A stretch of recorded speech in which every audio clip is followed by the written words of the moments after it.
नमस्कार, मैं अभिषेक प्रजापति। और आज मैं जो भी कहूँगा आप लोगों से, वो उनमें कोई भी बनावटी बात नहीं होगी। रियल में प्रैक्टिकली घटी हुई बातें होंगी और जो भी बात करेंगे वो दिल से करेंगे भाई।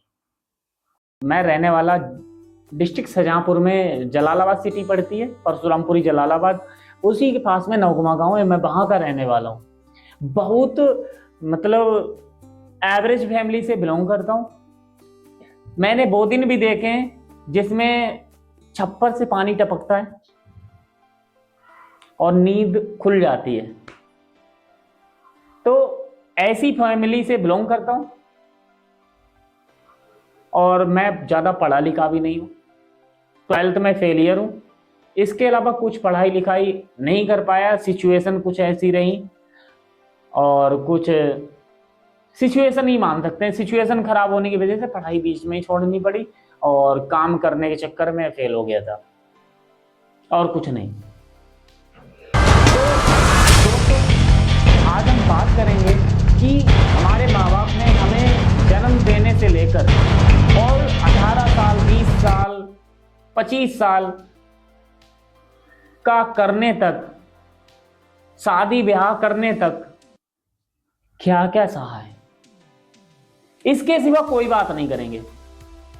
आज सीधे बात करेंगे कि हमारे माँ बाप ने हमारे लिए क्या क्या त्याग किए, किस तरीके से स्ट्रगल करके हमें बड़ा किया है। और कभी भी हमारे माँ बाप ने ये महसूस नहीं होने दिया कि हमारे पास पैसा नहीं है या फिर ये दिक्कत है, वो दिक्कत है। खुद मतलब चेहरे पर हंसते हुए सब कुछ सह लिया और हमें खुश रखा। तो एक कहानी के माध्यम से मैं आप लोगों को समझाना चाहूंगा। 90s के टाइम पर, मतलब सन 2000 के आसपास की एक फैमिली, बहुत गरीब, मतलब इतनी गरीब कि खेत में काम करना और मजदूरी करना, उसके अलावा उस फैमिली में कोई पैसा कमाने का सोर्स नहीं था। यानी कि बहुत गरीब, घर कच्चा, घर में साइकिल तक नहीं, इतना बुरा हाल फैमिली का। तो फैमिली में कौन कौन था? माँ बाप और एक बेटा एक बेटी, बस। तो फैमिली में एक बेटा एक बेटी और माँ बाप। बाप खेत में काम करता था, माँ घर का काम करती थी, और जो लड़का था वो था 8-9 साल का और लड़की थी 5 साल की। माँ बाप बेचारे गरीब थे, तो उन्होंने, उनके फिर भी सपने इतने अच्छे थे कि उन्होंने सोचा कि मैं कम खा लूंगा, कपड़े कम पहन लूंगा, कपड़े फटे पुराने पहन लूंगा, लेकिन अपने बच्चों को पढ़ाना है। बस माँ बाप का ये सपना था कि कुछ भी करके अपने बच्चों को पाल पोस कर, पढ़ा लिखा कर कामयाब बनाना। उन माँ बाप ने पूरी तरीके से अपने सब कुछ झोंक दिया। बच्चों का फिलहाल में पढ़ाई लिखाई कराने के लिए उनके पास ज्यादा पैसा वगैरह था नहीं, तो उन्होंने सरकारी स्कूल में ही एडमिशन करा के, उन्हें किताबें दिलवा के, अच्छा बस्ता दिला के, जो गांव में उस टाइम पर होता था, स्कूल भेजना चालू किया। लड़का पढ़ाई में तेज नहीं था ज्यादा और लड़की पढ़ाई में अच्छी थी। तो धीरे धीरे उनकी पढ़ाई लिखाई करते करते इसी तरीके से लड़की 8वीं में पहुंच जाती है और लड़का पहुंच जाता है 9वीं में। तो एक दिन शाम की बात है, फैमिली में सभी लोग खाना खाने के टाइम पे शाम को इकट्ठे होते हैं। तो फैमिली में उनकी माँ और बाप अपने लड़के से बोलते हैं कि बेटा, तुम्हें घर की स्थिति पता है कि क्या है? मैं इस टाइम पर खेत में इतना अनाज पैदा नहीं हो पाता है, कभी प्राकृतिक आपदा हो जाती है कुछ, जिसमें बाढ़, पानी बरसना, अकस्मात या फिर बारिश ना होना, इस तरीके से फसल भी खराब हो जाती है उस साल। तो बाप बोलता है कि बेटा किस तरीके से खाना पूर्ति हमारा होगा, तो तुम ही हमारा अब सहारा बन सकते हो, तो तुम कहीं बाहर जाके, शहर जाके कुछ काम करो जिससे मुझे ये सहारा मिले फैमिली को चलाने के लिए। तो लड़का मतलब पूरी तरीके से अपने सपने वगैरह सब तोड़ ताड़ के शहर चला जाता है कमाने के लिए। तो वो वहां काम करना चालू करता है, तो लड़की की पढ़ाई कंटिन्यू रखाते हैं और उसका 8वीं की पढ़ाई कंप्लीट होती है इसी तरीके से। तो लड़की की पढ़ाई धीरे धीरे कंप्लीट होती है 8वीं की। तो एक दिन अपने माँ बाप से बोलती है कि मम्मी पापा अभी 8वीं तो मेरी गांव से हो गई, 8वीं मेरी गांव से हो गई है और मैंने इस क्लास में नंबर 1 आई हूं, लेकिन पापा अब मुझे गांव में 9वीं में एडमिशन नहीं हो पाएगा, 8वीं तक ही स्कूल थे उस टाइम पर गांव में, तो मुझे शहर के लिए जाना पड़ेगा और शहर में मैं कैसे जाऊंगी। तो ये चीज़ सुन के पापा भी परेशान हुए उनके। तो उन्होंने कहा कि बिटिया बताओ किस तरीके से कैसे क्या करूं, हमारे पास तो ये भी नहीं कि कहीं अच्छे खासी कमाई हो रही हो, फसल इस साल खराब हो गई, ये कभी खेती में अनाज नहीं हो पाता है सही तरीके से, मजदूरी कभी मिलती है कभी नहीं मिलती है। तो इस तरीके से परेशान होकर पापा ने समझाया उसको कि ऐसा करो, तुम एडमिशन में करवा दे रहा हूँ सरकारी स्कूल में ही 9वीं में शहर में, तुम किराए से चले जाया करना। उस टाइम पर तांगा बुग्गी चलते थे, तो इसी तरीके से वो लड़की तांगा बुग्गी से स्कूल जाने लगी। तो स्कूल में पता ही होता है हर तरीके का इंसान होता है, कुछ बड़े लड़के थे उस तांगा बुग्गी से जाते थे, तो बड़े लड़के जो थे वो उस लड़की को परेशान करने लगे। तो उन लड़कों ने उसके साथ बदतमीजी वगैरह की। तो वो लड़की घर पे गई, आंसू भर के पापा से बोली अपने कि पापा मैं तांगा बुग्गी से जाती हूँ तो वो कुछ लड़के मुझे परेशान करते हैं, उल्टा सीधा बोलते हैं, तो एक काम करो मुझे तुम साइकिल दिला दो, मैं अकेले जाया करूँगी और मुझे किसी से मतलब नहीं रहेगा, नहीं तो मुझे बहुत दिक्कत होती है, ये लड़के परेशान करते हैं, उल्टा सीधा बोलते हैं।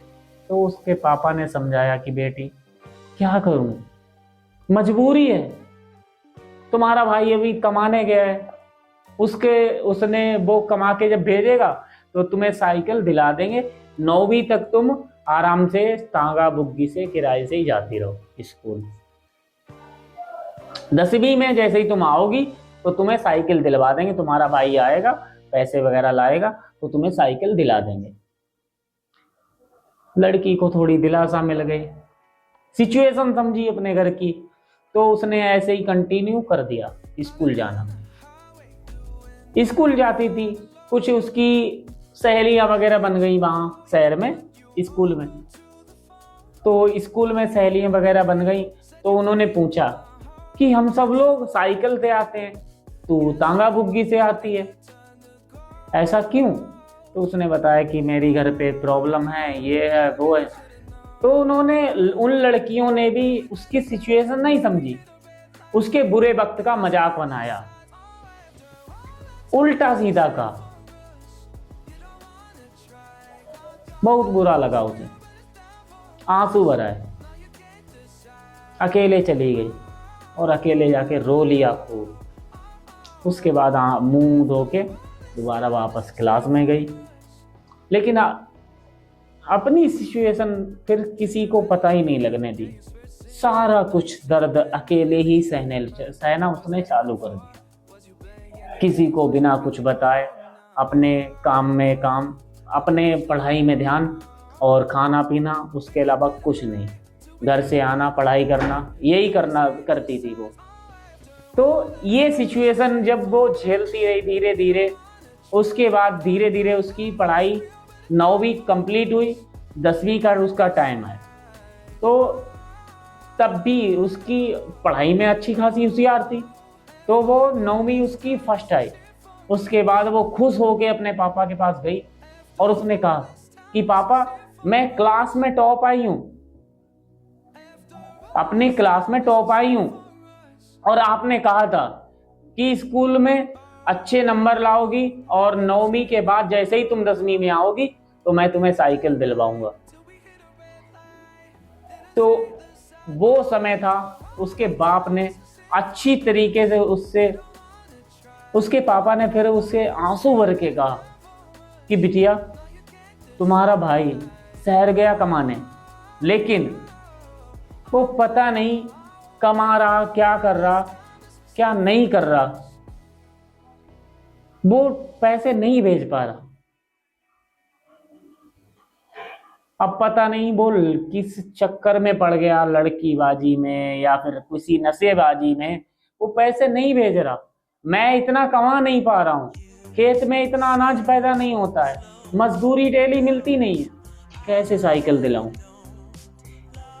इस तरह की बातें सुनने के बाद उसने सोचा कि इस तरीके से जीना क्या है जीना। वो लड़की इतनी परेशान हुई और उसने सोचा कि इससे अच्छा मर जाना, क्योंकि सहेलियां ताने मारती थी, लड़के उसे तांगा बुग्गी पे परेशान करते थे।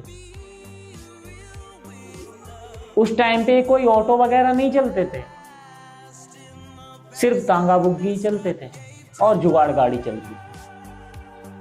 तो वो दोनों तरीके से परेशान थी, उसकी सहेलियां उसे परेशान करती थी और उसे लड़के वहां तांगा बुग्गी पे वो परेशान करते थे, छेड़ते थे, उल्टा सीधा बोलते थे। तो इस तरीके से परेशान होते होते उसने सोचा कि इससे अच्छा मर जाना है। गांव के पास में एक नदी थी, वहां गई सुसाइड करने। तो वहां पर नदी के पास में ही एक साधु जी की कुटिया थी और छोटा सा मंदिर था। तो वहां पर उन्होंने साधु जी ने देख लिया,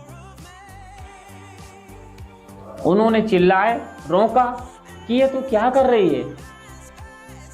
तो वो लड़की फूट फूट के रोने लगी और कहा कि बाबा मैं क्या करूं, और अपनी पूरी सिचुएशन बताई। तो उसने कहा,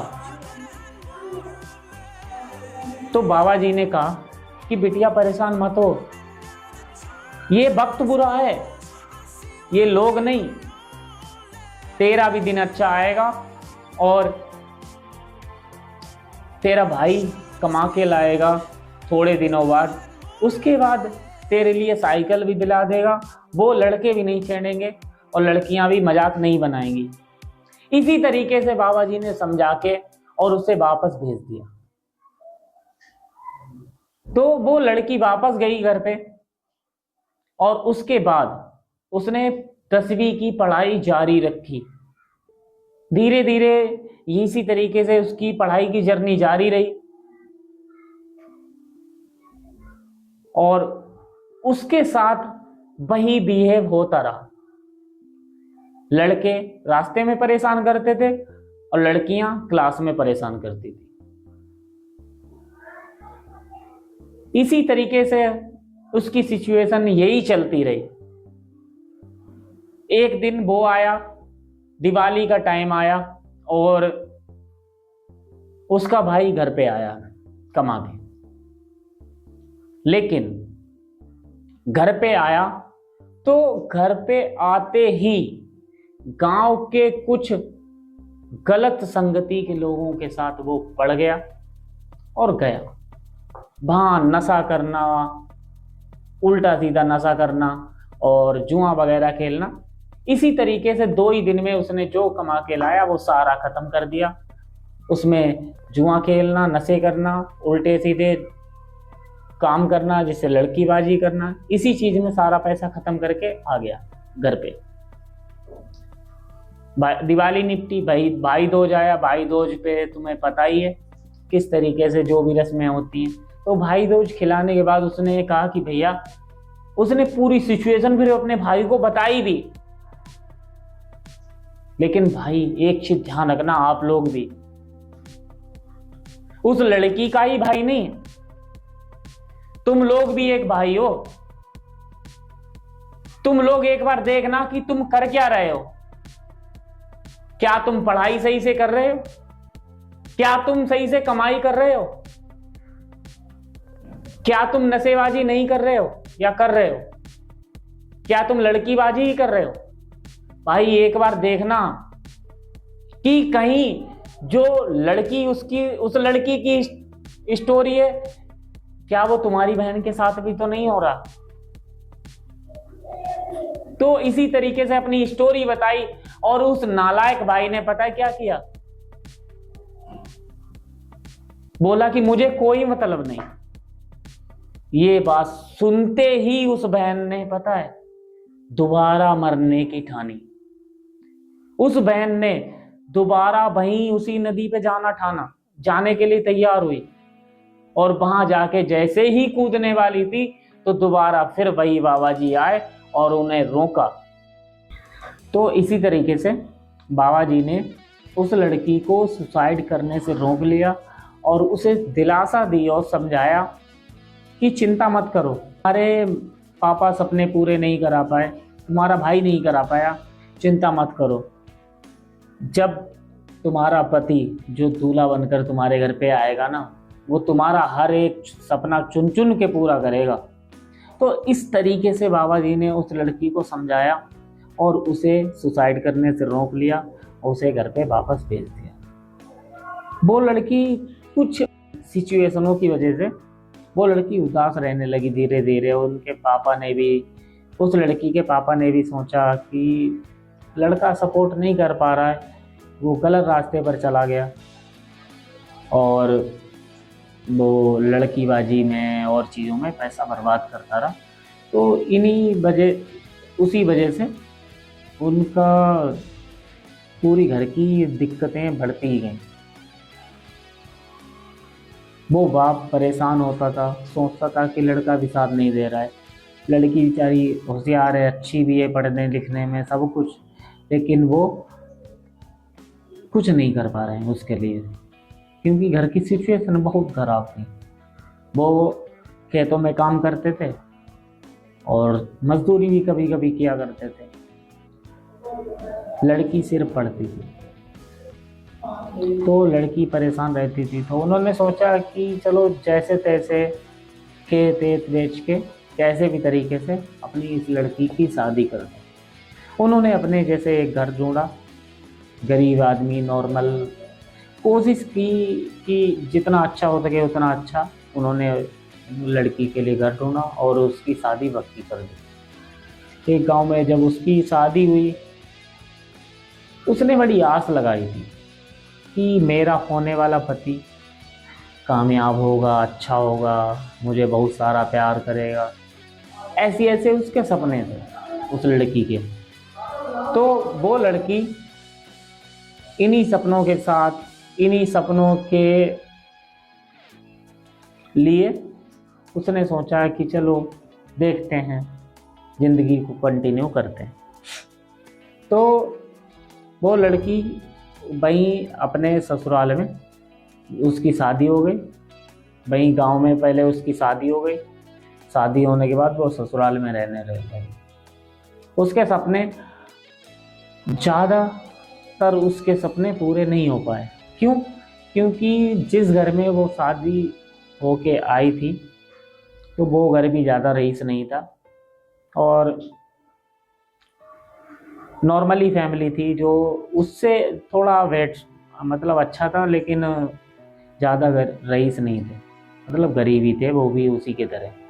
तो ज़्यादा पक्का घर नहीं था, नॉर्मली घर था, जिसे टीन वगैरह पड़ी हो, ऐसा कच्चा घर था। तो उसने सोचा कि मैं वहाँ भी दिक्कत झेली, मुझे लग रहा है यहाँ भी दिक्कत ही झेलनी पड़ेगी। वो परेशान रहने लगी और परेशान रहने लगी। उसके कुछ रीज़न रहे, वो भी ज़्यादा रईस नहीं था, खेती पाती ज़्यादा थी नहीं, तो इसी तरीके से मेहनत मजदूरी करके उस लड़की के ज़्यादा शौक वगैरह नहीं पूरे हो पाए। जो ज़िंदगी में उसके भी कुछ अरमान थे वो भी नहीं पूरे हो पाए। शादी के बाद भी वो परेशान रहने लगी और उसका पति जो था वो बेचारा कमा नहीं पाता था। कभी ये सिचुएशन ज़्यादा ख़राब घर की हो जाती थी तो उसे भी बुरा लगता था। फिर वो क्या है, आदमी जब मतलब ज़्यादा परेशान होता है तो मैंने देखा ज़्यादातर लोग ड्रिंक करने लगते हैं, मतलब शराब वगैरह पीने लगते हैं। तो टेंशन की वजह से वो, उसका पति जो था वो शराब वगैरह पीने लगा, और जब शराब पी के आएगा तो हो सकता है कुछ बातचीत भी कभी कभी घर पे हो जाती है, तो उसमें क्या होता है, घर में कलेश होने लगा बहुत ज़्यादा। तो वो लड़की बहुत ज़्यादा परेशान रहने लगी। उसमें क्या है, वो पेट से हुई लड़की, जब वो माँ बनने की उस सिचुएशन में आई तो वो लड़की की दिक्कतें कमी नहीं हुई।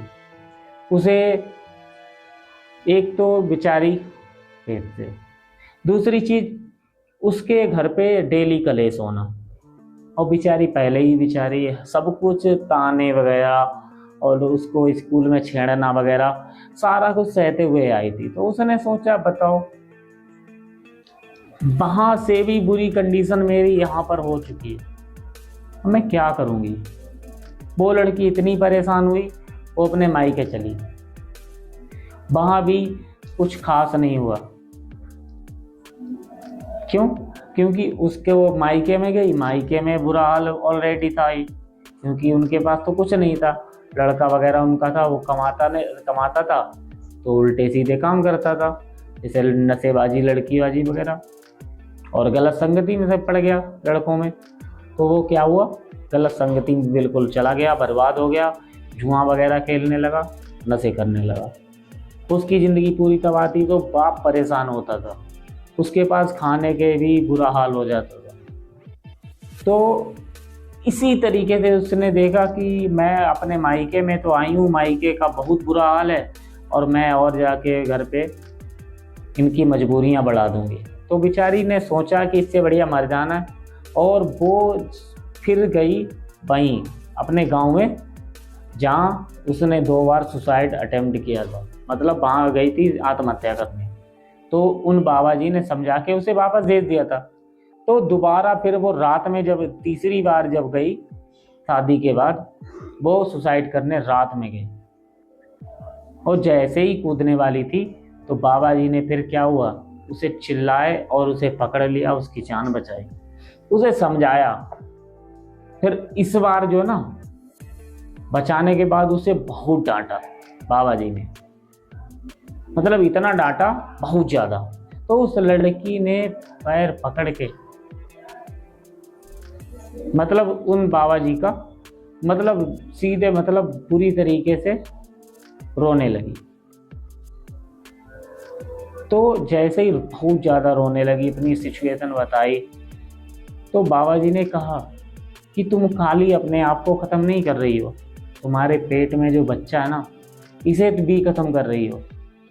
ये बहुत बड़ा पाप है। तुम ऐसा करो, इस बच्चे को, लड़का हो या लड़की हो, ये बच्चा तुम्हारा हर सपना पूरा करेगा, और ये बच्चा तुम्हारे लिए कामयाब होकर तुम्हारी हर जिंदगी में सपने पूरे करेगा, और सब कुछ चाहते पूरी करेगा। जो तुम त्याग किए अब तक और अभी भी करोगी इस बच्चे के लिए, सब एक ही बार में पूरा हो जाएगा। तो इसीलिए जो है ना, उस बच्चे के लिए उसे एक नई उम्मीद मिली जीने की, उस लड़की को। तो उसने उस बच्चे की उम्मीद से जो है ना, सब कुछ सहती आई। आगे चल के उस बच्चे का जन्म हुआ। और भाइयों, हम छोटे थे तो क्या था, कभी हम बीमार पड़ जाते थे, कभी कुछ हो जाता था, कभी कुछ हो जाता था, कभी हम लोग क्या करते थे, रात में पेशाब करते थे, टॉयलेट करते थे। कितनी मतलब हमारी माता लोग परेशान हुई होंगी। भाई तुम ही सोचो, भाई कितना गुस्सा होगा हमारी माओ ने। रात में मतलब हम टॉयलेट पे या फिर लेटरिन कर देते थे, वो खुद गीले में सोती थी और हमें क्या करती थी, सूखे में सुलाती थी। भाई मुझे अच्छी तरीके से याद है, मैं खुद बता रहा हूँ अपनी भी। यार सोचो कितना बड़ा दिल है हमारी माँ का। और ये कहानी जो है ना, ये सुनाई है, ये सिर्फ वो लड़की नहीं है, वो हमारी माएँ हैं, ध्यान रखना भाइयों। हमारी मम्मी लोगों ने क्या किया भाई, हमारे पापा ने क्या किया, टेंशन की वजह से कभी किसी के, मान लो अगर पापा पीते भी होंगे ना, तो भाई सच बता रहा हूँ, शौक में नहीं पीते होंगे, क्यों? क्योंकि उन्हें बहुत सारी टेंशन होंगी।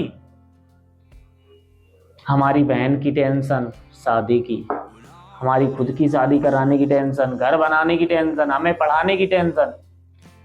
इसीलिए पीने लगते हैं हम लोगों के पापा, समझे? और कुछ नहीं है भाई, ये रियल बात है। एक मर्द जो है ना, जब नशा जब ही ज्यादा करता है, कहीं उसे सुसाइड करना ना पड़ जाए। हम अपनी फैमिली को मतलब ऐसे समझो, बुरे बुरे ख्याल आते होंगे भाई, सच बता रहा हूँ। क्योंकि बहुत बहुत बुरी सिचुएशनें आती हैं हमारे मम्मी पापा की जिंदगी में। भाई पापा सब कुछ अकेले ही सह लेते हैं, तो कभी पता तक नहीं लगने देते। और कोई कोई जितने बड़े चूतिया लोग होते हैं ना, जो बोलते हैं अपने बापों से कि तुमने मेरे लिए किया ही क्या है, हैं? भाई लड़की हो चाहे लड़का हो, यार ध्यान रखो, हमारे मम्मी पापा ने हमारे लिए बहुत कुछ किया है। त्योहारों पर खुद के कपड़े नहीं लेते भाई, लेकिन हमें दिलाते हैं। तो भाई यार कुछ तो यार बनता है यार। अपने लोग यार मतलब इतने वो हो जाओगे कि फॉर्मेलिटी खाली स्कूल में जाने की करोगे। भाई ध्यान रखना, हमारे माँ बाप जो है ना, हमारी फीस भरने के लिए क्या क्या सहते हैं पता है? जो मजदूरी करते हैं ना लोग, भाई उन भाइयों को पता होगा जो मजदूरी करते हैं, और मैंने भी करी है भाई। उल्टी उल्टी बात बोल देते हैं लोग, लेकिन क्यों सहते हैं वो लोग?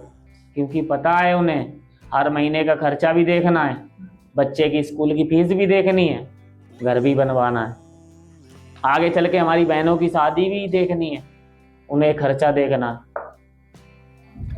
हमारी शादी करानी है, उसके लिए सोचते हैं। बेचारे टेंशन में जिंदगी भर रहते हैं, और तुम लोग उनकी कमाई बर्बाद करते हो, पढ़ाई नहीं करते हो। भाई पढ़ाई करो, और पढ़ाई करके तुम आगे चल के तुम्हें सही गलत का फर्क पता चलेगा। उसके बाद करियर में ध्यान रखो भाई, खुल के बोलता हूं, जो तुम्हें जिंदगी में करना है बस एक ही चीज को पकड़ के रखना। उन्हीं मतलब जो भी हो, मान लो जो तुम्हारा सपना हो ना, जो भी बनना, पढ़ाई करके किसी को आईपीएस बनना होता है, किसी को आईएएस बनना होता है, कोई इंजीनियर बनना चाहता है, कोई डॉक्टर बनना चाहता है, कोई खिलाड़ी बनना चाहता है, कोई कंटेंट क्रिएटर वगैरह, जो भी मतलब हर तरीके से कोई व्यापारी बनना चाहता है, बिजनेसमैन। तो जिसके जो भी सपने हो ना भाई, पकड़ के रखो। क्योंकि हमें अपने माँ बाप को जो ना मरने से पहले कामयाब होना है। क्योंकि माँ बाप अगर एक बार चले गए ना, वापस नहीं आते। हमें कामयाब होना है तो बस एक चीज सोच लो कि माँ बाप के लिए कामयाब होना है। लड़की बाजी वगैरह सब छोड़ो यार, कोई साथ नहीं देता, सब बेकार है भाई, खुल के बोलता हूँ। सिचुएशन नहीं समझेगी, लड़की बाजी कुछ भी, प्यार व्यार कुछ नहीं भाई। सीधे फोकस करो कामयाबी, पैसा पे। बुरे टाइम पे सब साथ छोड़ देते हैं, बेकार होते हैं सब, कुछ फायदा नहीं है। सही इंसान बहुत मुश्किल से मिलते हैं, तो भाई गलत इंसानों के लिए अपनी जिंदगी तबाह मत करो, समझे हो? भाई कामयाब होना है भाई, कब तक? जल्द से जल्द, ज्यादा देरी नहीं करनी है यार। हमारे माँ बाप कब तक यार, मतलब मैं बस एक ही फोकस है, माँ बाप जीते जी हमारी कामयाबी अगर नहीं देख पाए ना, तो फिर कामयाबी का कोई मतलब नहीं, फिर कोई कम मतलब नहीं कामयाबी का। मुझे नहीं ऐसा कामयाब होना है जो कामयाबी माँ बाप ना देख पाए, ये संभव नहीं है। माँ बाप को जीते जी मेरी कामयाबी देखनी ही पड़ेगी साला, उसके लिए चाहे कुछ भी करना पड़ जाए। चाहे व्यापार में साम दाम दंड वे जी जान सब कुछ लगा दूंगा, नींद चैन सब त्याग दूंगा, मुझे कुछ नहीं चाहिए। माँ बाप मेरी कामयाबी देखेंगे, कुछ भी करना पड़े उसके लिए। क्योंकि मैं चाहता हूं जो उन्होंने नई एक्सपीरियंस किया अब तक, वो एक्सपीरियंस करवाना है, जगह जगह घुमाना, देश विदेश घुमाना। मतलब सीधे समझो, इतना कामयाब होना है कि मेरे माँ बाप कोई चीज अगर चाहें तो उन्हें आसानी से दिला पाऊं, चाहे कोई भी चीज हो, दुनिया की कोई कार हो, कुछ भी हो, अगर उन्होंने उंगली रख दी तो वो दिलानी है, चाहे भले कुछ भी हो, बस इतना करना है। क्योंकि यार उन्होंने हमारे लिए सब कुछ त्याग दिया यार, जवानी वगैरह सब, थकान महसूस नहीं की है, सच बता रहा हूं। मेरे पापा पल्लेदारी करते थे पहले, बाद में सब्जी बेची 5-6 साल। ठेली चलाना आसानी नहीं होती है, आसान नहीं होती है, खींचना 2-3 कुंटल 4 कुंटल वजन रहता है, बहुत मेहनत करते हैं हम लोगों के पापा। तो भाई उनके जीते जी कामयाब हो लो भाई, नहीं तो इस कामयाबी का फिर कोई फायदा नहीं। चाहे डॉक्टर बनना हो, इंजीनियर वगैरह, जो सपना हो उसे माँ बाप को जीते जी पूरा करना है। तभी तो माँ बाप तुम्हारे गर्व करेंगे कि हमने एक ऐसी औलाद को जन्म दिया है जिसने सब कुछ किया। आपके जीते जी कामयाब नहीं हो पाए ना तो बहुत पछताओगे बाद में। माँ बाप फिर नहीं आते हैं, एक बार चले गए ना तो वापस नहीं आते, चाहे कुछ भी कर लो। तो भाई उन्हें दुनिया की हर मतलब चीज खिलाना वगैरह, पता नहीं जो भी उनके सपने हो ना वो पूरे कराने हैं बस, चाहे कुछ भी हो, समझे हो। तो भाई अगर तुम में अगर इंसान ही होगे ना तो यार अपने माँ बाप के जीते जी कामयाब हो जाओगे, नहीं तो फिर बेकार है। सही भाई, रियल बता रहा हूं ना, माँ बाप वापस नहीं आते बाद में, श्राद्ध पे वापस नहीं आते। उन्हें जीते जी दुनिया की हर चीज खिलावा दो, दुनिया की हर जगह की सैर करा दो भाई, बाद में तुम उनकी अस्थियां लेके पता लगे कहाँ जा रहे बनारस वगैरह का, वो फिर कोई फायदा नहीं। रियल में उन्हें बनारस अगर घुमा ना पाए ना तो फिर क्या फायदा यार, धिक्कार है जिंदगी पर। जो माँ बाप हमारे लिए अपनी जिंदगी खत्म कर गए, उनके लिए कुछ सपने ही नहीं उनके पूरे करा पाए, फिर बेकार है, मर जाना बढ़िया है।